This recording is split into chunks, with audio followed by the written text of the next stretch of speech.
أما بعد فأعوذ بالله من الشيطان الرجيم. بسم الله الرحمن الرحيم. وإذ يرفع إبراهيم القواعد من البيت وإسماعيل ربنا تقبل منا إنك أنت السميع العليم ربنا واجعلنا مسلمين لك ومن ذريتنا أمة مسلمة لك وأرنا مناسكنا وتب علينا إنك أنت التواب الرحيم ربنا وابعث فيهم رسولا منهم يتلو عليهم آياتك ويعلمهم الكتاب والحكمة ويزكيهم إنك أنت العزيز الحكيم. میاشت ربیع الاول ختلی دا ډیره مبارکه میاشت ده، ځکه دې میاشت کې ډیر غټ غټ کارونه او د برکت کارونه شوي دي. د ټولو نه لوی برکت چې دې میاشت کې الله دنیا ته رالیږلی دی هغه د دواړو جهانو مبارک سردار دی. د هغې ولادت مبارک په دې میاشت کې شوی دی او بیا د هغې هجرت هم په دې میاشت کې شروع شوی دی، بلکې دې میاشت کې مدینې شریفې ته رسېدلی دی او وفات هم په دې میاشت کې شوی دی. نو دا ډیره برکتي او نور هم غټ غټ کارونه په دې میاشت کې شوي دي. نو د دې میاشتې تعلق چونکې د نبی کریم صلی الله علیه وسلم مبارک د سیرت سره دی. نو ما په مختلفو جمعو کې د هغې د سیرت بیانونه کړي دي، خو د میاشتې په مناسبت په بعضې غټ غټ خبرې درته وکړم. زما ورونو، نبی کریم صلی الله علیه وسلم چې کم نسب کې الله پیدا کړی دی د دې نه بهتر نسب بل نشته دی. لوی قیمتي نسب دی. نبی علیہ السلام فرمایي وی الله د ابراهیم علیہ السلام په اولاد کې بنو کنانه غوره کړل، منتخب یې کړل. په بنو کنانو کې بیا قریش منتخب کړل، په قریشو کې بنو هاشم منتخب کړل. قریش خو ډېر لوی قوم دی او په بنو هاشمو کې بیا زه منتخب کړم. حدیث پاک کې راځي وی زما نسب په ټولو نسبونو کې اعلی نسب دی. زما په شانتې ښکلی نسب دا چرته نه دی تیر شوی. د آدم علیہ السلام نه زما پورې دا نسب په ټولو نسبونو کې بهترین دی. او یو حدیث پاک کې داسې راځي چې نبی علیہ السلام مبارک فرمایي چې زما په نسب کې زما پلار مور، د پلار پلار د پلار مور، د مور پلار د مور مور، زه ورپسې برتر د آدم علیہ السلام پورې زما په نسب کې څوک زناکار سړی یا زناکاره ښځه نه راتېره شوې. خدای پاک اسم پیغمبران محفوظ ساتلی دي. د پیغمبر بیبیانې خدای پاک د بدعملۍ نه ساتلی دي. د بعضې پیغمبر بیبیانې د پیغمبرانو دشمنان هم تېرې شوي دي، لکه د لوط علیه السلام ښځه، لیکن د بدعملۍ نه خدای ساتلی دي. نو د نبی علیہ السلام نسب بهترین نسب دی. زه به غلرې نسب پرېږدم او نږدې له به راشم. نږدې نسب د حضور پاک بنو هاشم دی. دا په قریشو کې یو قبیله د بنو هاشم. بنو امیه دا بله قبیله ده، داسې نورې قبیلې مشته. بنو هاشم د هاشم اولاد. هاشم څوک دی؟ د نبی علیہ السلام د نیکه پلارو.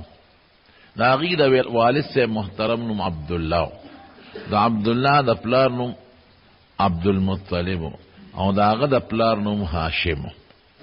هاشم اصل کې د خپل نوم عمر و عمر. دا هاشم ورته ولې وایي؟ دی ډېر زیات سخي او ډېر قابل او بهادر انسانو. نو یو ځل په عربو کې قات راغی، خوراک کم شو، نو د سری دوت عربی کې وی د ماتې ډوډۍ کاسې ډکې ډکې جوړې کړې. دا وړې کاسې نه غټې غټې پینې بیا ورته وي. اوس خو زمونږ په وطن کې داسې کاسې چې له 2 کسه پکې ډوډۍ خوړی شي یا 3 کسه به پکې ډوډۍ خوري. ابا غټې غټې پینې وي او کاسې به وي، په هغې به 10 کسان 60 کسان، بلکې داسې کاسې به وي چې 100 کسو به هم پې ډوډۍ خوړی شي. د حضرت سلیمان علیہ السلام په واقع کې الله فرمایي کنه چې پیریانو باغله کار کو، نو هغه به سیزونه جوړول، نو هغه کې راځي يعملون له ما يشاء من محاريب وتماثيل وجفان كالجواب وقدور الراسيات. د سلیمان علیہ السلام د پاره به پیریانو سره جوړول، يعملون له ما يشاء چې د بس خوا کار به پکاو، من محاريب غټ غټ بلډینګونه به په جوړول، قلاګانې و تماثيل او ډانچې به په جوړول. هغه زمانه کې دا تصویرونه جوړول جایز، تماثيل لکه اوسم بعض خلک په کورونو کې دا ډانچې مانچې ساتي ډول لپاره او حرام دي، ګناه ده. هغه زمانه کې جایز. او وجفان کالجواب، او داسې کاسې به ولا جوړول لکه د حوض عمره، د حوضونو عمره غټې غټې کاسې چې په یو وخت په سلګونو خلک کینی او ډوډۍ خوري. او کته دا دومره کاسه چې د ډوډۍ نه ډکې، نو دا به د دې خوراک به پسې کې پخېږي. نو ورپسې الله فرمایي وجفان کالجواب وقدور الراسيات، غټ غټ دیګونه بو چې د ځای به چا ښودولی نشو. راسيات په ځای پراته، بعضې دیګي د ځای نه خلک وخوځوي نو اړوړي کې وینځي، او بعضې دیګ دی چې د ځای نه د خوځېدو نه، لکه د ګاڼې کړی شو مثلا، دا چې د خوروا ډک کې ډوډۍ پکې واچې څومره کسان به پې مړېږي، یا اتره شوه چې دا ګوړه پکې راړی، یا زمونږ په دې وطن کې چې د روجې پخې شي نو دې بټیارانو سره یو غټ تالي، نو په هغې کې هغه پینه ورته وایي، نو په هغې کې هغه د دیګ هغه غوښې وروجې راوغورځوي، نو بیا ترې غوری ډکوي. نو داسې غټې غټې کاسې به وي. خلکو کره سخیان خلک وو، زمونږ د وطن په شان شومپړه خلک نو. اوس خو چې میلمه څوک وویني نو زر غوندې نرې ټوخي وکړي او مخ پټ کړي او په دروازه وردننه شي،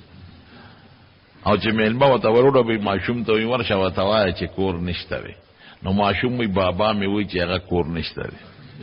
یا خو اعلانه شي، اگر چې نن سبا د موبایل نه څوک پټېدی هم نه شي، داسې سرخوړلی شی راوتی دی. نو هغه سخیان خلکو، نو هاشم ډېر زیات سخي و. نو چې قات راغې په عربو کې، نو د غټې پینې جوړې کړې اوښانې لال کړل، او د هغې غوښې پخې کړې او په هغه غټو کاسو کې واچولې او ډوډۍ پکې چوري کړه، او خلکو ته وی راشه دا ډوډۍ خورئ. نو هاشم هغه چاته وایي چې څوک ډوډۍ چوري کوي. دا زمونږ چوري نه ګورئ، دا خلکو چې پې د خور او لور د حق نه ځان خلاص کړی دی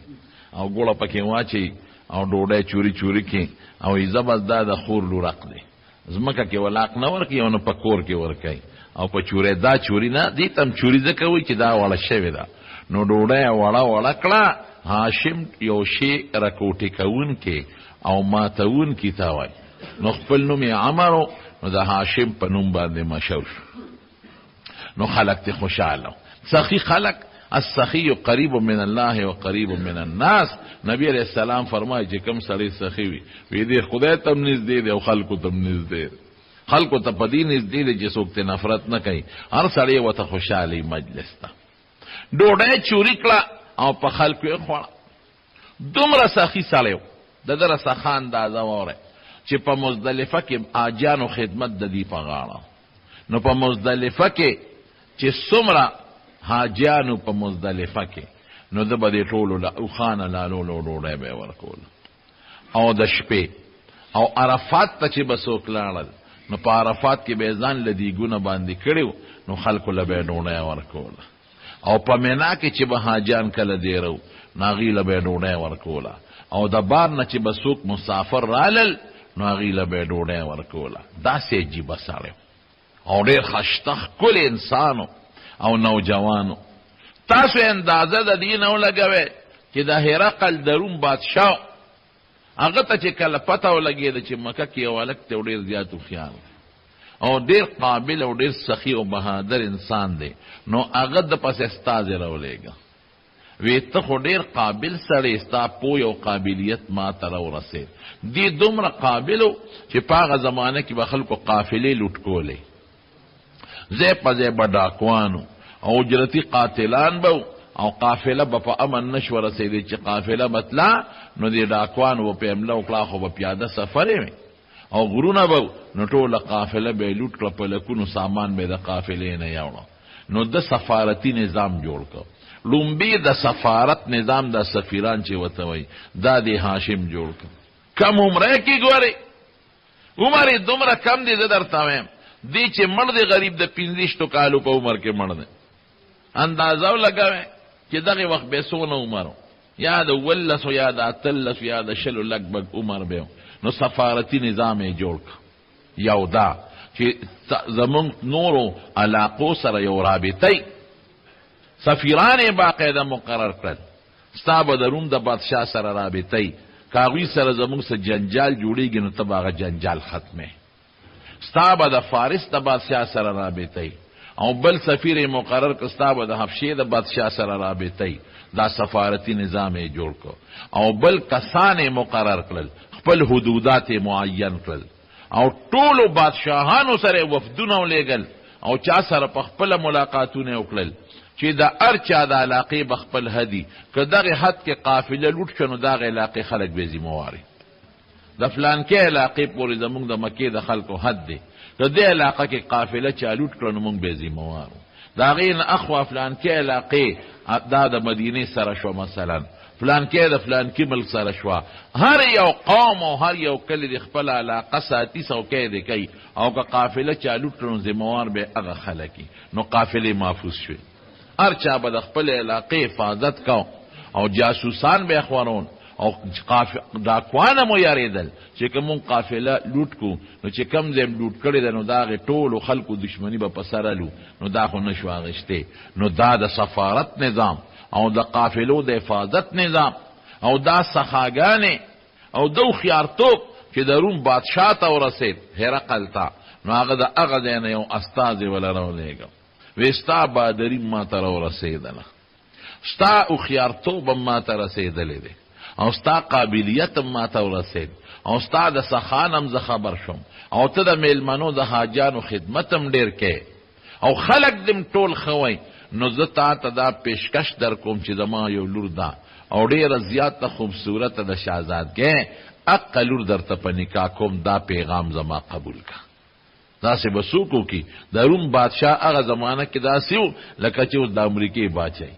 یا د چین بادشاهي، سپر طاقت چې ورته ته وایي داسې یو طاقت و. نو د سپر طاقت بادشاه ورته خپل د لور د نکاح پیغام را لېږي. حضرت هاشم هغه پیغام رد کړ، وی نه زه د عربو نه بار ښځه نه کوم، ځکه عرب خو یو قوم او د عربو یو خپل ځان له خصوصیتو، نو زما بچي به بیا عجم بشي، عجمیان بشي، نو زه به ښه د په عربو به کوم چې زما وروستو نسب هم د عربو اعلی نسب پاتې شي، او خپل قوم کې به کوم چې زما وروستو لاندې خپل قومي بچي پاتې شي او د بار نسب زما په اولاد کې خلط نشي. چې په لاره به ته نو په دې تندي کې به د نبی علیه السلام مبارک د پیغمبره هغه چمک او دمک و. تر دې حده پورې چې د پخوانو کتابونو چې کم هغه زمانه کې پوی خلک و عالمان او کاهنان، نو هغوی به د ده د تندي د نښې نه دا معلومونه چې دې سړي کې هغه نشاني او کمالات دي چې د آخر زمانې پیغمبر به خدای د ده په اولاد کې پیدا کوي. دا نښې نښانې تر دې حده پورې چې سیرت ابن هشام هم لیکلی دي او نور علما هم لیکلی دي چې د بني اسرائیلو لویو لویو عالمانو له به دې په مخه ورغی، نو هغوی به د ده تندې ښکول او لاسونه به یې ښکولول او بعضې کاهنانو نجومیانو به ورته سجده کوله، وی دا ډېر مبارک انسان دی، د ده تندي نه چمک ځي، د نبوت چمک تی ځي، نو هغه آخر زمانې پیغمبر به د اولاد کې پیدا کیږي. نو بني اسرائیلو به سجدې ورته کولې. او لاسونه تندي به ولا ښکلول. نو دې ګرځېده په دې سفرونو یو ځل د تجارت په سفر باندې وت شام ته او داسې نظام یې جوړ که قرآن شریف کې الله صفت کوي. داسې نظام یې جوړ که چې په اوړي کې به یمن ته په جمی کې به یمن ته یمن علاقه ګرمه وه او په اوړي کې به شام ته هغه علاقه یخه وه او بالکل ما خو تاسو ته وی چې امن و امان راغلی و د علاقې حدودات مقرر کړي او خلکو خپل علاقه په خپل حفاظت کې اغشتې وه. نو قرآن شریف کې الله د هغې صفت کوي لإیلاف قریش ایلافهم رحلة الشتاء والصيف فليعبدوا رب هذا البيت الذي اطعمهم من جوع وآمنهم من خوف. چې تاسو باندې خدای داسې پرځونه درکړې ده چې د اوړي سفر یې درته آسان کړی دی. دا د نبی علیه السلام زمانه کې کافرانو ته دا د هاشم د برکت او د جمی سفر یې درته آسان کړی دی او د یره یې دله ختمه کړې ده، امن یې درکړی دی او ډوډۍ یې درکړې ده. نو چې دومره احسان الله وکړو نو د دغې بیت الله د رب عبادت وکړئ، بندګي وکړئ، د یو رب شرک ورسره مه کوئ. نو دی یو سفر کې لاړ د شام په سفر. نو چې په شام په سفر لاړ او واپس راته مدینه منوره په علاقه را تیر شو. نو د مدینې دی خو به قافلې وي، یو ځای به دمه کوله، څو ورځې بلکې میاشت به یو ځای کې تیروله. نو مدینې منورې بازار کې ګرځېده نو په یو جینۍ نظر ولګېد. جینۍ ډېره زیاته خوبصورت او خشته وه، ښکلې وه. نو ده دې ورته ودرېد. نو هغه جینۍ په بازار کې سودا کوله. نو دې ورنږدې شو، غوږ یې وله کېښود. د هغه جینۍ خبرې واورېدې. نو چې خبرې واورېدې نو د انسان پته لګي د خبرو نه چې دا قمقل دی او که د هوښیار دی. نو دی خو په خپل هوښیار انسانو. نو د هغې جینۍ د خبرو نه اندازه واغشته چې دا خو ډېره قابله ده او هوښیاره ده او په تجارت هم پوهېږي او دا جینۍ خو ډېره خوبصورته ده. نو فوراً خپلو ملګرو کې د قافلې وی د دې جینۍ نوم معلوم کې او کور معلوم کې او اندازه ولګوئ که دا جینۍ چاله په نکاح نه ورکړې نو دې سره د نکاح کول غواړم. پلته یې پرېوته. حالانکه په مکه کې په شلګونو خلکو دا پیغامات و چې د موږ تاله لور په نکاح درکو. ځکه په نوجوانۍ کې چې دومره هوښیارتوب او عقل خدای چاله ورکړي نو خلک بیا او مالدار می د دنیا او خان او ګډه چیلې نو خلک هم داسې انسان له خپله لور ورکوي. او چې خشتمي نو ښکلي و، هوښیارو، قابلو، مالدارو او څه ورته ویلې کېږي سخي. نو د مکې خلکو پیغامات ورکول. خو د وی نه صبر وکړې زه به وروسته واده کوم. هغه جینۍ خوښه شوه، د هغې نوم سلما او د پلار نوم یې عمر، سلما بنت عمر.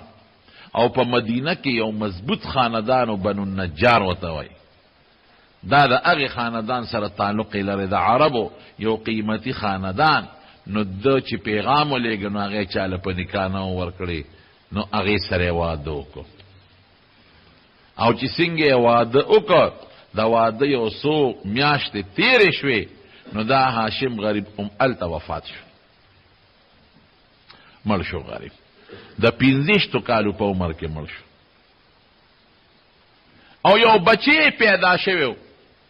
د هغه بچی چې څنګه د هغه ښځې سلمانه بچی پیدا شو نو په سر کې سپین ویښتو. نو نوم دغه خلق ورته شیبه نوم کېښود او دم ولا شیبه نوم خوښ کړ. شیبه هغه چاته وایي چې ویښتې سپینې په سر کې سپین ویښتو پیدا شي نو شیبه نوم یې ولا کېښود. دا د خپل نوم سو عمر. او ډوډۍ چوره کوله نو هاشم ډوډۍ چوره کوونکي ته وایي په هغه نوم مشهور شو په دې لقب. او دا چې کوم بچی پیدا شو نو هغه شیبه نوم کېښود. چې شیبه نوم یې ولا کېښود نو دی غریب مړ شو او په مدینه منوره کې دفن شو. نو قافله راله مکې ته. نو چې مکې ته څنګه قافله راله نو د قوم ته الوي چې دغه هغه هاشم خو وفات شو. ولې؟ بس ناجوړه شو، هلته ښځه مو کړه، بچی هم پیدا شو او بیا ناجوړه شو، مړ شو، هلته هم دفن کړه. نو د ده ورو د هغه نوم متولب. هغه لاړ ودرېږه وایي زه معلومات کوم چې دا خبر رښتیا ده او که دروغ ده. هسې نه دی قافلې والا چې ته وجلي نی په لاره. نو دی لاړ مدینې منورې ته دا مطلب نه دی هاشم دارو. نو چې هلته لاړ او هلته معلومات واغېستل نو خبره ټیک وه. خلکو ورته وی چې بلکل بیمار شو او ستاسو د قافلې خلکو یې د تیمارداري وکړه، د بیمارۍ علاج او خدمت یې والا وکړو، خو بس تقدیر کې پوره وه نو مړ شو او موږ دلته ښخ کړی د قبر یې ورته وښو. وی څوک دی؟ وی دغه ماشوم بچی دی. ښځه خو بس چې هغه مړ شو بس پردی شو که عدت نه پس ښځه خو لاړه پردی شوه. او دقه یو ماشوم بچی دی او د ده نوم شیبه دی. نو د عربو دستور بدو چې ښځې به خاون مړ شو نو بل خاون به یې او بچی به د ښځې نه کېده، بچی به د پلار د قوم کېده. نو دی مطلب دغه ماشوم بچی چې شیبه نومو هغه ځان سره په اوښ باندې کېناو او مکې مکرمې ته یې راوست. چې مکې ته رالل نو سفر والي و جامې یې ډېرې زیاتې خیرنې وې، د دم خیرنې وې د دې مطلب. او دا شیبه چې دا کم رواره د هاشم بچی د هغه هم جامې خیرنې وې، دوړې پهلوتې وې. نو دنه چا تپوس کوي دا ماشوم د سره څوک دی؟ نو دی پې شرمېده که زه ویم چې دا مې رواره دی. وی بچې ښه داسې خیرن خچن او داسې ښه جامې، ستاسو خو ډېر لوی قوم دی داسې جامې. نو د خولې نه دا وختل وی دا زما مریی دی، مریی مې اغوښتی دی. عبدالمطلب،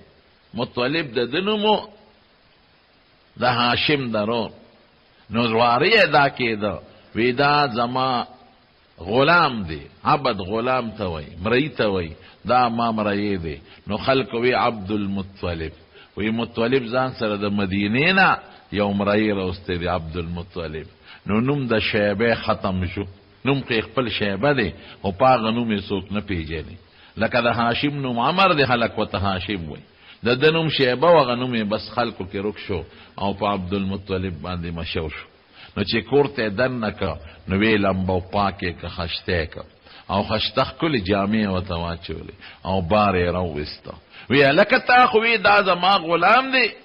غلام څوک داسې ساتي؟ وی نه دا زما د مړ رور د هاشم بچی دی. ما هسې وی چې دا مې غلام دی. خو عربو کې به بیا په لقبونو خلک مشهورېدل، نو په عبدالمطلب باندې مشهور شو.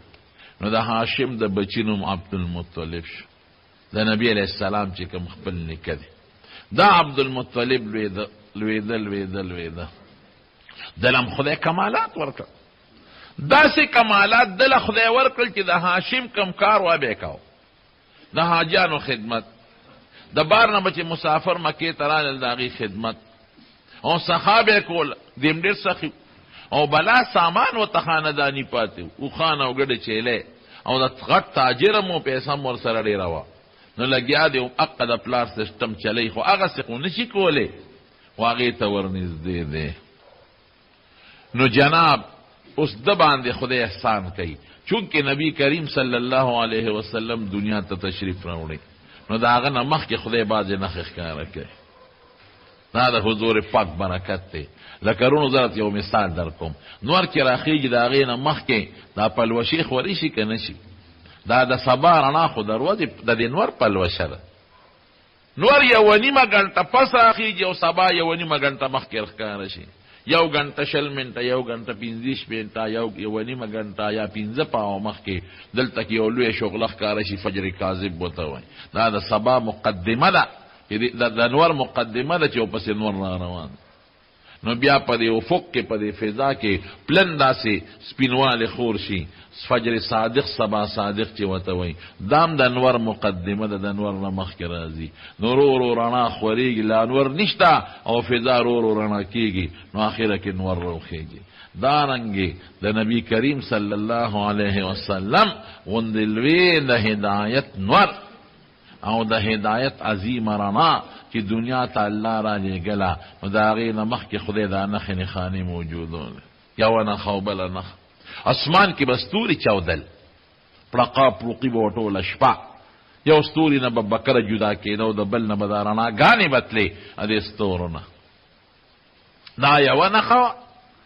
دویمه نښه یې دا وه چې خلکو کې لږه بهتري پیدا شوې وه، خلق را غون شوي یو ځل په مکه کې میټینګ وکړه یره وی دا زناګانې او بدعملۍ زیاتې شوي دي د دې سد باب پکار بعض خلق وی یره ډاکي زیاتې شوي دي دا ډاکي ختم الپکار دي نو داسې قسمه حالات جوړېدل رو چې د هغې د نبي علیه السلام د راتلو ته د هغې اشارې وې نجومیانو خبرونه ورکړل چې د آخر زمانې پیغمبر ان قریب دنیا ته راتلو والا دی کاهنانو اطلاعات ورکړل او د پخوانو کتابونو چې کم عالمانو نو هغې اطلاعات ورکړل چې دا هغه زمانه ده چې د آخر زمانې پیغمبر دنیا ته تشریف راوړو والا دی نو دا نښې م خدای ښکاره کول زما ورونو بیت الله چې کله جوړېده تاسو ته ما د ابراهیم علیه السلام او د اسماعیل علیه السلام په واقع کې ویلو نو جرهم قبیله راغلی وه او اسماعیل علیه السلام په هغې کې واده کړی نو د اسماعیل علیه السلام اولاد خور شو په هغه جرهم قبیله کې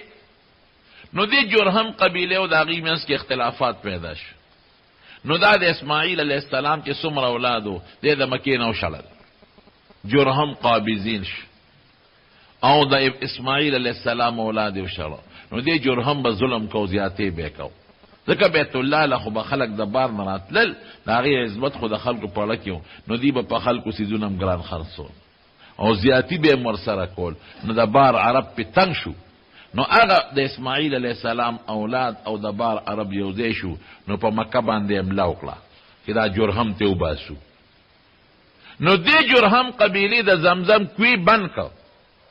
وی چې دی خو په مونږ حمله کوي خو دلته به دا اوبو ته بندي کو دی به بیا سس کی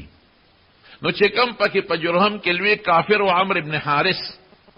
نو هغه دا کوی مکمل بند کړ او د بیت الله کې چې کم خلکو نظرونه راوړي او صدقې یې راوړې وې سره زر سپین زر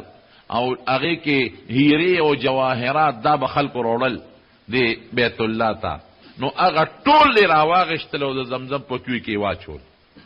او زمزم بالکل اوار که بند کو داسې بند کو چې نام و نشان یې ولا ختم کو د خاورې ډک کو دې مطلب و چې دا نور عربو د اسماعیل علیه السلام د انوسي اولاد راشي نو دوی به دلته څه موده تېره کړي زمزم خو دې مونږ بند کو نو اوبه خو دلته شته نو بیا به ځي نو مونږ به بیا راشو د خپل کوي به بیا کولو لکه دې وطن نه چې هندوان تلل نو که ستاسو خیر ډېر هندوانو خپل مالونه ځان سره وتښتول او چا دلته کې ښخ کړل او لاړل دقه چلې او که زمزم یې بند کړ او لاړل بهر کیف بني اسماعیل علیه السلام اولاد او نور عرب په مکه مکرمه کې اوسېدل او نور کویانې ځان له چېته پیدا کړي اوبه به د ډنډونو د بارانونو سکلې لکه په دې تیره او په دې علاقو کې چې کمي صفه اوبه ورته نه وې نو دی عبدالمطلب نه الله دا کار اخیستل نو دی د شپې ودو نو خوب یې ولید نو په خوب کې ورته د الله له طرف نه حکم کېږي چې دا د زمزم کوی وکنوه نو چې را پاسید خدایا دا زمزم کوی کم ځای دی زه کم ځای وکنم ورته خو پته وه چې دلته د زمزم یو کوی دی تاریخي ورته معلوم و ځای نه دی معلوم چې کم ځای دی نو په سبا شپې بیا خوب ولید وی د زمزم دا کوی وکنوه چې را پاسید بیا قوم سره سلا وکړه وی ما ته خو بیا په خوب کې څوک وي چې زمزم کوی وکنوه او زمزم خو مشهوره چینه او مشهور کوی دی نه خو ځای روکتې پته ورته نه لګي دا کم ځای وکنم خلکو یې څه ګډ وډ خوب دی لیدل نو په درېیمه شپې بیا خوب ولید نو بیا ورته د الله له طرف نه حکم کېږي چې دا کوي د فرشتې په ذریعه چې دا کوي دې وکنوه نو دی ورته په خوب کې وایي چې زه کم ځای وکنم ما ته ځای وښایه نو دوه بوتان یې ورته یاد کړي دي دوه بوتانو په منځ کې یو ځای دی او وایي چې کم ځای قارغه مخو که سبا ښکته کړي نو دقه ځای دی نو دی زر راغی او یو زوی و حارس هغه ځان سره راوست ای بچی راشه اندازه لګوه چې قارغه به کم دی ټونګه وای نو د هغې دواړو بوتانو په منځ کې قارغه ټونګه ووالی او قارغه د بره نه راغی او کېناست او ټونګې وواله او بیا والوت به دې زر لاړل هغه ځای کې نښه واچول دی عبدالمطلب او دې زوی حارس کودی شروع کړه د مکې خلکو مخالفت وکړه وی نه نه دا بیت الله خو د ټولو د شریکې ځای دی او ته څنګه دلته کودی کې او مونږ ته جومات خرابې دا خو زمونږ د مانځه او د عبادت ځای دی دوی ګوره ما ته خوب کې درې ځله ویلې شوي دي وی نه ستا خوب له څه دلیل نشته ده به خورې راوښکې او خلکو به واپس خوری اچولې اخره کې راغی او د بیت الله غلاف ته ورته رغاړه وت د بیت الله دې ګټو ته ورته رغاړه وت او د خدای په دربار کې سوال وکړي خدای ما خو ستا خوب لیدلی دی او تا راته راځی خوړي د زما یقین دی چې دا ځای دغه د زمزم دی او دا خلک ما ته تاوان رسی نو خدای چې ما ته څوک هم د عبادت په دې لار کې تاوان رسی نو خدای تی په مرضونو اخته کړي دا خوب یې ولید هغه دعا خلکو واورېده او اعلان یې وکړه ما د خدای نه سوال کړی دی چې څوک هم دا رواني ما ته کوي نو خدای به پې مرض او بیماري راولي نو بیا خلک منې شو نو دی او زوی دی خو مدد ورسره چا نه کو نو دی او زوی دی حارس لګیا دی کودی کوي نو چې یو فوټ دوه کودی اعلان دی وکړله نو پکې د بیت الله شریف هغه خزانې راووتې پیسې هم پکې راووتې سرم پکې راووتل سپین هم پکې راووتل او د هغې زمانې چې کوم جواهرات کاڼي هم پکې راووتل هغه به د پیسو روپۍ نه وي د دې کاغذونو ډبلې روپۍ به وي چې نوره یې کودی کوله نور څیزونه هم پکې راووتل بس خوشحاله شو چې خلقو قتل خلق هم پوه شو چې واقعي هغه زمزم خدا ټیک دی دې سړي سره خو هسې موږ ظلم کوو بیا ورته خلقو موږ د سره مدد کوو نو څو ما سره مدد نه کوي ما اوس پرېږدی نو چې لږ لاندې وی او راوباسي ما نو 300 فوټه کې لاندې اوبه دي هغه هم ترخې اوبه دي نو چې 100 فوټه نور وکنو نو خشتق ښکلې اوبه پکې راووتې نو چې لږ یې نور هم وکنو نو چینو نور هم جوش وه او چې بیا اوچتې کړې وې څکلې نو هغه خوږې اعلی مزېدارې زمزم اوبه نو د زمزم د کوي د کنستلو توفیق پروردګار د رسول الله مبارک نیکل عبدالمطلب له ورکړ دا لوی کار خیر خدای در نه واغېسته یعنې پاره به کې خو نور د دنیا خلک مالداران هم پکې د دینه د علاوه او هوښیاران هم پکې او د قومیت خاوندان هم پکې لیکن دا کار رب العالمین د حضور پاک د خاندان نه اغېسته نو د زمزم کوی یو کنه او مزېدار او خشته نو صفه اوبه راووتې نو د خلکو په زړه کې د عقیدت پیدا شو هلکه واقعي دا خو ډېر پاک خاندان دی هاشم څونه ښه سړی پاک و او دی بیا څنګه پاک انسان دی او مبارک انسان دی او نن خو چې چاله څوک ډوډۍ ورکوي نو هسې ورسره مینه چې کم سړی چاله څه شی ورکوي د خلکو سره مینه نو ده به هم دا چل کوه حاجیانو له به یې ډوډۍ ورکوله مسافرو له به یې ډوډۍ ورکوله او اوبې وله را پیدا کړې اوبه خو نن سبا لوی نعمت دی لوی نعمت د اوبو نه بل کم دی لوی څیز دی اوبه چینې څه به کوې دا د غرونو زمونږ د وطن خلک د ډنډونو اوبه څکي باران چې وشي نو هغه په یو جوړ کې را جمع شوي یو لوی هاوس کې نو هغې کې سپین موتیازې کې او خرم پکې کوي او مجبوري ده دا سمسوکې پکې وي دا چینجي پکې وي او بیا په منګو کې دې اوبه اچوي او هغه اوبو باندې کپړه چولي چې چینجي پکې لاندې نه دي د غریبانانو دغه د څکو بل انتظام نه دقسې د مکې د خلکو د اوبو انتظام نو خشته ښکلې مزېدارې د زمزم اوبه او د زمزم اوبه څونه برکتي او قیمتي اوبه دي دا ردي د برکت نه خدای را پیدا کړې نو باس قبضم پې د دیو لګېده د حضور پاک د خاندان د عبدالمطلب وی اوبه زمونږ دي خرڅو به نه مفتو کیس کې خو انتظام به زمونږ وي برقه به وله زاخلم رسی به وله زاخلم د روښکو بندوبست پې زمونږ وي تاسو به ګوتې نه وروڼئ ګیر چاپېره یې سبیلونه جوړ کړل او د ده او د ده اولاد به لګیا د عبدالمطلب او اوبه به یې رستلې او هغه به په سبیلونو کې اچولې او خلکو به کورونو ته موړل او پخکله به یې مسکلې نو دې سره د خلکو په نظر کې نور هم عزت زیات شي خدای والا سوال یې کړی خدای ته وی پروردګاره ماله ګڼ زامن راکړي نو د مختلفو ښځو نه ښځې ګڼې وي 10 زامن والا خدای پاک ورکړه یو زوی دقه او دغه حارس بل زوی حضرت حمزه رضی الله تعالی عنه دی بل زوی حضرت عباس رضی الله تعالی عنه دی او بل زوی د نبی علیہ السلام مبارک محترم والد عبدالله دی بل زوی دی بل زوی ابو لهب بل زوی ابو طالب دی او سنور ګڼ زامنو 10 بچی یې پوره شو دی او منښته کړې وه الله وی کماله دی 10 زامن راکړل 10 نو یو به پکې ستا په نوم لالو دا هغه زمانه کې یو رواج و اوس خو منه ده لالو نو چې 10م زوی پیدا شو نو د شپې خوب ولید خوب کې ورته څوک حکم کوي چې نظر دې پوره کړه نظر پوره کړه اوفې بې نظرې نظر پوره کړه نو دی خو پوه شو خو چې سهار پاسې دی یو ګډی لال کو خیرات یې کړو په دویمه شپه بیا خوب ولید وی نظر دې پوره که منخته نو چې پاسېد نو غویه لاله کړه او هغه خیرات کړو په ټولو خلکو یې غوښه وخوړه نو په دریمه شپه بیا خوب ولید چې نظر دې پوره که نو یو اوښ یې راوسته هغه یې لال کړو په خلکو یې وخوړه نو په څلورمه شپه بیا خوب ولید چې نظر دې پوره که نو خلکو ته ووایي چې څه وکړم دې سره څه وکړم نو وی تاسو منخته کړې وه وی ما دا کړې وه چې زه به په دې خپلو بچو کې یو لالم چې لس خدای راکړي نو په اوښانو نه خلاصېږو زه به دا چل کې وی کم یو پکې لال کم لس واړه بچي ځان ته کېنو فیصله په دې شوې قراندازي به پکې وکړو نو چې قراندازي پکې وکړه نو قره د نبي علیه السلام د محترم والد د عبدالله په سر راوخته نو د خویندې وې هغوی چغې جوړې کړې وې نه دی بنا لاله ځکه دی دقه یو کسو نور به دوه د یو مورو دی د مور نه یو کسو دی بنا لاله نو عبدالله هم ډېر بهادر خویندو ته نه بچې دا خو د ما دپاره ډېر لوی عزت دی چې د خدای په نوم زه لال شم زه غاړه بسته عبدالله ډېر خشته او ښکلی تر دې حده پورې بعضې علما لیکي دومره خشته او ښکلی چې 200 جینکې په مکه مکرمه کې په دمیانې وې یو وی زه به ورسره نکاح کوم بل وی زه به ورسره نکاح کوم بل وی زه به ورسره نکاح کوم 200 جینکې په عاشقانې وې دومره خوبصورت او خشته ښکلې چې خدای د پیغمبر علیه السلام د پلاروالی دپاره منتخب کړي نو ښکلې به ولیني خشته او مزېدار نو د مکې خلکو هم چغې جوړې کړې هجوم یې جوړ کړه وی نه دا هلک پناه لالی خپل انسان سره او چې شریف انساني نو د خلکو مینه او محبت می د مکې د خلکو سره بې انتها مینه وه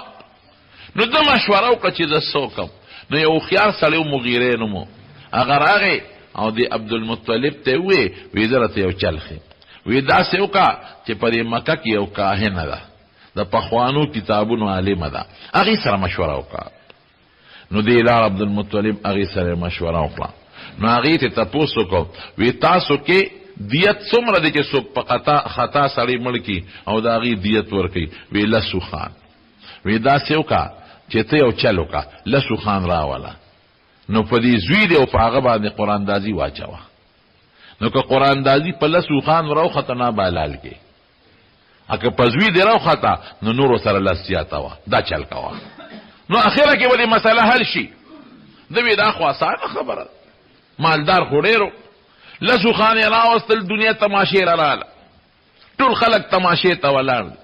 نو لسو خان یې یو خوا سملول او د عبدالله بل ځای کېنو او قراندازي پې وویشته نو د عبدالله په سر راوخته اوخو بچ نو بیا اوخان شل کړل نو بیا قراندازي وویشته بیا د عبدالله په سر راوخته نو بیا اوخان 13 کړل نو بیا قراندازي وویشته بیا د عبدالله په سر راوخته نو لس یې زیاتولو خان یې سلو ته ورسول سلو خان دی دنیا تماشې ته د مکې خلک او د بانډو راغلي دي ولاړ دي چې څه به کېږي یو خوا سلو خان بل خوا د حضور پاک باب والد محترم عبدالله نو چې په دې سلو خانو کې په دې قراندازي وخته وواله نو په اوښانو راوخته نو خلکو شور جوړ کړ او د خوشحالۍ نه ډېرو خلکو پکې وجړل د خوشحالۍ نه او ډېره زیاته خوشحالي شو چې شکر دی عبدالله بچ هغه سلو خان د ټوله لال کړل او سلو علو خانې د مکې په خلکو او د بانډو په خلکو خوړل تاسو اندازه ولګئ چې سلو خان به څومره جوړېږي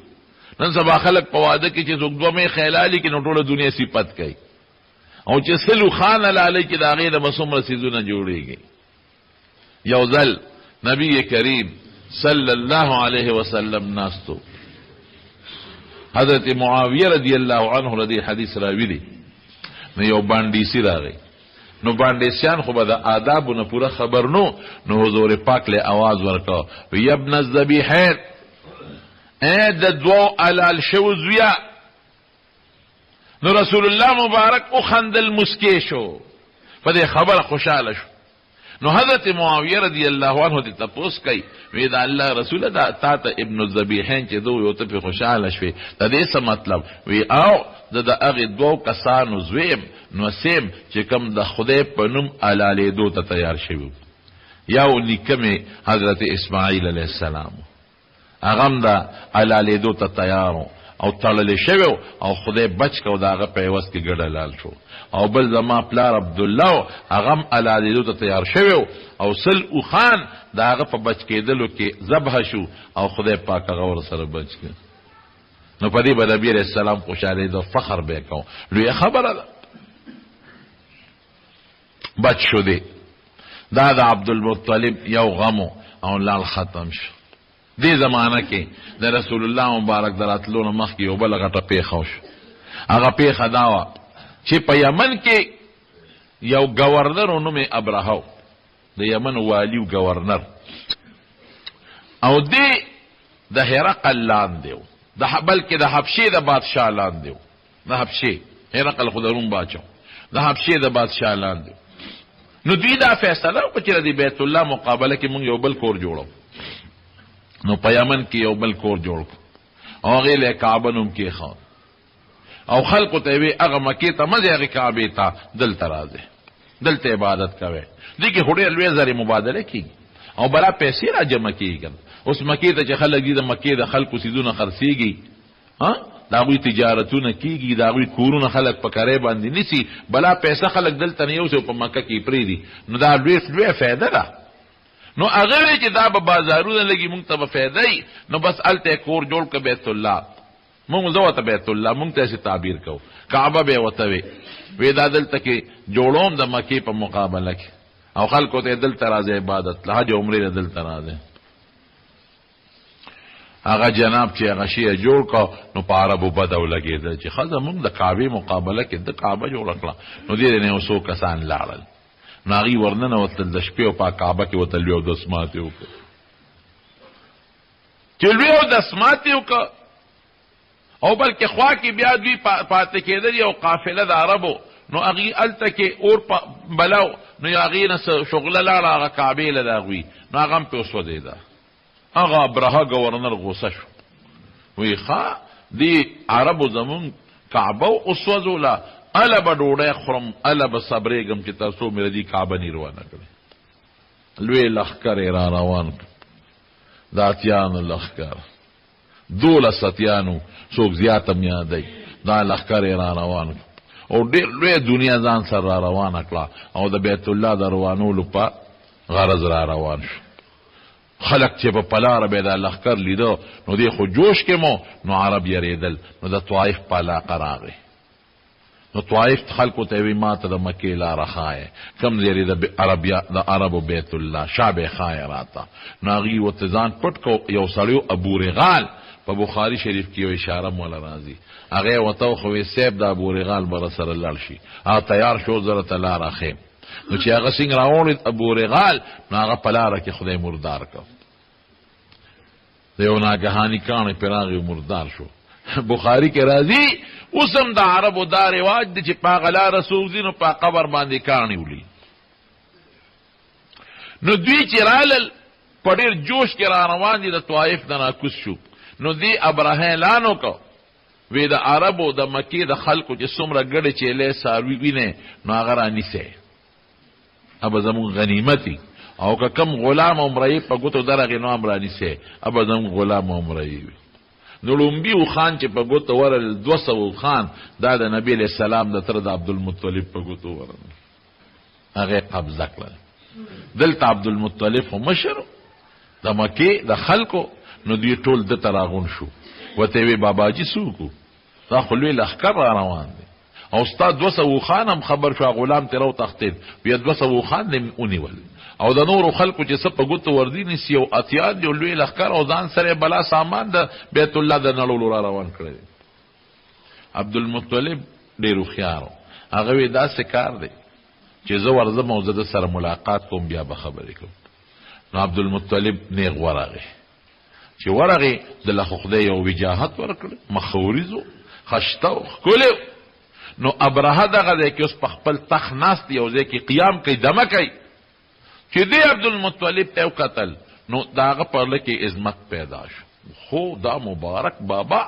دا ښکلی خشته وجود او دا خشته مخ او دا خشته شکل، دا لا څوک دی؟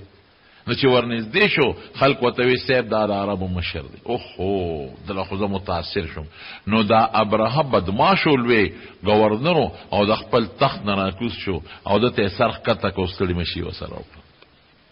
او ځان سره اوچت که خپل تخت ته. وی بابا څنګه راغلی؟ وی زما 200 اوښان تا نیولي دی هغې پسې راغلی. اوهو ابرهه ورته بابا هوښیار نه، ما خو ته ډېر زیات هوښیار یې، ما خو چې تورې دي پړه کې مې ستا ډېر لوی قدر پیدا شو او ما فیصله وکړه که ته ما ته وایې چې دا بیت الله مروانه وه نو زه به ستا دا خبره منم واپس به ځم. نو د خدای د کور د بیت الله یعنې د خپل بیت الله د کعبې غږ نه کوي اوښان غواړئ؟ دا خو ته ساده نه او ته څه وایي؟ وایي زه د اوښانو مالک یم او الله د بیت الله مالک دی، ما له خپل اوښان راکړه د هغې مالک یم او د بیت الله مالک الله دی د کعبې. پیش وکارې پیش ګیروانه یې وله کار څه ورسره کې اوښان یې وله ورکړل. چې راغی خلکو ته یې وایي داسې مهرباني وکړه ډېر لوی لښکر دی او طاقت یې نه شی لرلی، مکه ورته خالي کې او خپل سامانونه بار وباسئ، دوی به راشي بیت الله بروان کې موږ به بیا جوړ کړو. هېڅ خبره نه ده، دی جب ورسره نه شو کولی او یې امکان دی د الله نه امید لرم چې خدای پاک د بیت الله حفاظت هم وکړي. خو خیر مکه خالی کې د مکې خلک بار ووتل، نورو قبیلو ته او بانډو ته لاړل او مکې ورته خالی کړه. او دا ابرهه چې د لښکر سره را روانو چې کوم مشر اتیو د هغه نوم محمود و، محمود دی څاروو له به هم نومونه ایښودل لکه اوس چې خلک چرګانو سپو له نومونه ایږدي. هغه اتي چې څنګه راغی نو هغه مخکې نه ته کېناست، نو دی وهه نه ته، نو چې بیا اوچت که مخې وله داسې که نو هلته روان شو، چې بیا وله دی بیت الله ته مخکې بیا نه راته، چې بیا چې بل طرف ته ویله مخکه وخوا به ته او دې خوا به نه راته. رب العالمین د جدې د دریاب د طرف نه د توتکرو په شانتې بابیل واړه مارغان نه اوچت کړل. هر یو سره 3 کاڼ یو په مخوکه کې یو په یو پنجه کې او بل په بل پنجه کې او بره رالل او حمله وکړه د ابرهه په لښکر او یو کاڼی به راویشته او د انسان په دا سر کې به ننوتېده او په خېټه کې به یې ته او لاندې به ترې پرېوتېده، ټول مردار شو. الم تر کیف فعل ربک باصحاب الفیل الم یجعل کیدهم فی تدلیل وارسل علیهم طیرا ابابیل ترمیهم بحجارة من سجیل فجعلهم كعصف مأکول. په قطقانو یې ویشتل. سجیل دا قطقانې چې ورته موږ وایو د ده ګوټونه یې د دې قطقانو که نه، نو دا پوره بنده خوږی. نو پوره د هغه ځای نه یې پې ډرون حملې وکړې او په یو تقریبا 3 ډرون حملې کولې او 3 کسان به یې مردارول. نو چې دی به سورو دی به مردار شو او لاندې نه بس څاروي مردار شو، ټول خدای پاک مردار کړل او دی بچ شو پکې د ابرهه، دی وتښتېده، د سره الله څه وکړل، دی داسې شو چې په د خدای پاک ننکۍ دانې راوختې، نو په نیمه لاره کې د څاروي نه پرېوت کوز شو او داسې سپېره شو چې اندامونه یې ټوټې ټوټې یو بل نه جدا شو. داسې مرګ باندې خدای مردار. دا د نبی علیہ السلام د ولادت مبارک نه 50 ورځې مخکې دا واقع پیښه شوې ده. څوک 55 دن یادوي، څوک 51 دن یادوي او څوک 50 دن یادوي. دا 19مه دغه و د سفر د محرم وه، 19مه د محرم چې دا لښکر الله هلاک. نو 19مه کې 14 ورځې دغه میاشت کې دي او ورپسې یو میاشت بله د چا ده د سفر، یو میاشت دا د محرم 19مه وه د سفر او بیا ورپسې ربیع الاول دی. نو څوک د سفر میاشت یو کم دی شو حسابوي، نو 8 ربیع الاول د نبی علیہ السلام د پیدایش مبارک ورځ یادوي او څوک د سفر یو 13مه یادوي نو د پیدایش ورځ نه هم د ربیع الاول یادوي. نو دا د اصحاب الفیل د اتیانو لښکر چې الله هلاک کړ هغه ځای ته وادي محصر وایي. دا د مزدلفې او د مینا په منځ کې یو ځای دی. نبی علیہ السلام فرمایي که نه وی چې تاسو حق په دې لاره ځئ نو دغه ځای کې تیز دی ودرېږئ مه، نو هغه ځای کې اوس هم چې حاجیان راځي لږ غوندې ځای دی نو هلته کې لږ په تلواره د هغه ځای نه تېرېږي. او یو صحابي وي ما حضور پاک ولیده چې په دغه علاقه تېرېده نو سر مبارک یې ښکته کړ او په تیزۍ ته لاړ. دا د حضور پاک د پیدایش مبارک نه مخکې بعضې واقعات مې درته ووایي. نور انشاءالله که څه د دې متعلق څه غټ غټ واقعات دي هغه به درته انشاءالله آینده جمعه کې ویم. ربیع الاول د حضور پاک د ولادت او د پیدایش میاشت ده. نو دې کې به مونږ څه کوو؟ مونږ باغه کارونه کوو چې مونږ ته صحابه څه کړي دي او یا نبی علیہ السلام مبارک مونږ ته سویلي دي د ځان او پکې قصې پسې نه کوو دې کې مونږ بداک یو خو د حضور پاک په پیدایش د خوشاله اظهار کول دا خو د مسلمانې نه خن دې کې خو ورته شک او شبهه نشته خدا دا چې تاسو صدقه وکړئ او ثواب نبی علیہ السلام ته وبخئ درود شریف زیات وایي او تلاوت وکړئ دام د میاشتې سره تخصیص نه لري هره میاشت کې تاسو دا کارونه کولی شئ خو د دې میاشتې یو مناسبت خو شته درود شریف پکې ډېر وایي تلاوت پکې کوئ نفلونه کوئ صدقې کوئ او د هغې ثواب نبی علیہ السلام ته بخئ او خپلو بچو ته د پیغمبر علیہ السلام اخلاق بیانوئ سکول استادانو له پکار دي او د سکول مشرانو له پکار دي چې خپلو ماشومانو ته د سیرت پروګرامونه وکړي او د وړو ته په کلاسونو کې او په سکولونو کې او په کالجونو کې د نبی علیہ السلام مبارک اخلاق وښیي چې داسې اخلاق او داسې د هغوی کردار او داسې عقیده وه داسې اعمالو چې خلک د نبی علیہ السلام په نقش قدم باندې روان شي د خپل ښکلي پیغمبر د حالاتو نه ځان خبرول پکار دي ګورئ زمونږ دا تعلیم یافته طبقه خلک ګوره ډېر ناخبره دي دا انپړ لا بیا هم ګزاره کړي د جمعې په بیان کې د ملا صاحب نه واوري یا په جنازه کې د ملا صاحب نه واوري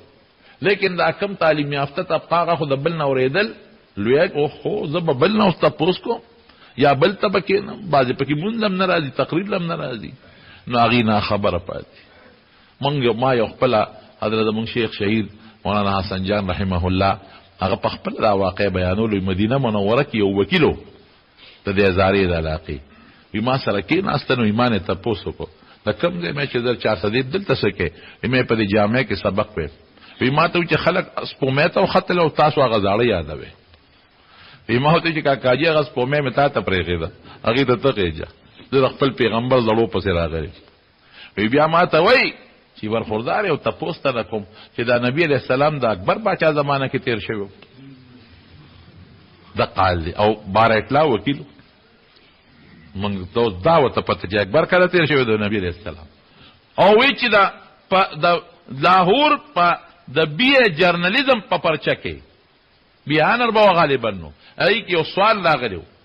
او الکانو چې هغه سټوډنټانو سوال حل کړی نو بیا اخباراتو پې تبصرې کړی وې اباوټ شوي وه بیا چې ته غالبا چې نبی علیہ السلام باندې یو نوټ ولیکې نو چا پکې دا لیکلي چې په کشمیر کې پیدا شوی چا پکې دا لیکلي چې په مکه مکرمه کې یو مالداره کورنۍ کې پیدا شوی او بیا لال آکسفورډ یونیورسټۍ نه اعلی تعلیم حاصل کړ چا په مکه مکرمه کې یو زمینداره کورنۍ کې پیدا الله اکبر